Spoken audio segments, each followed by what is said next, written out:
اور اس وقت کا ذکر سنو جب ابراہیم نے اپنے باپ آزر سے کہا تھا کہ کیا آپ بتوں کو معبود بنائے بیٹھے ہیں؟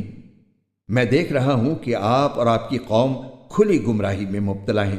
اور اسی طرح ہم ابراہیم کو آسمان اور زمین کی سلطنت کا نظارہ کراتے تھے، اور مقصد یہ تھا کہ وہ مکمل یقین رکھنے والوں میں شامل ہوں۔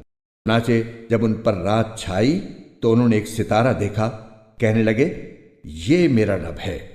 پھر جب وہ ڈوب گیا تو انہوں نے کہا میں ڈوبنے والوں کو پسند نہیں کرتا۔ پھر جب انہوں نے چاند کو چمکتے دیکھا تو کہا کہ یہ میرا رب ہے، لیکن جب وہ بھی ڈوب گیا تو کہنے لگے اگر میرا رب مجھے ہدایت نہ دے تو میں یقیناً گمراہ لوگوں میں شامل ہو جاؤں۔ پھر جب انہوں نے سورج کو چمکتے دیکھا تو کہا یہ میرا رب ہے، یہ زیادہ بڑا ہے۔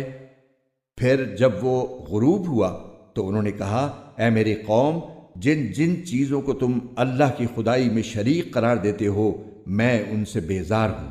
میں نے تو پوری طرح یکسو ہو کر اپنا رخ اس ذات کی طرف کر لیا ہے جس نے آسمانوں اور زمین کو پیدا کیا ہے، اور میں شرک کرنے والوں میں سے نہیں ہوں۔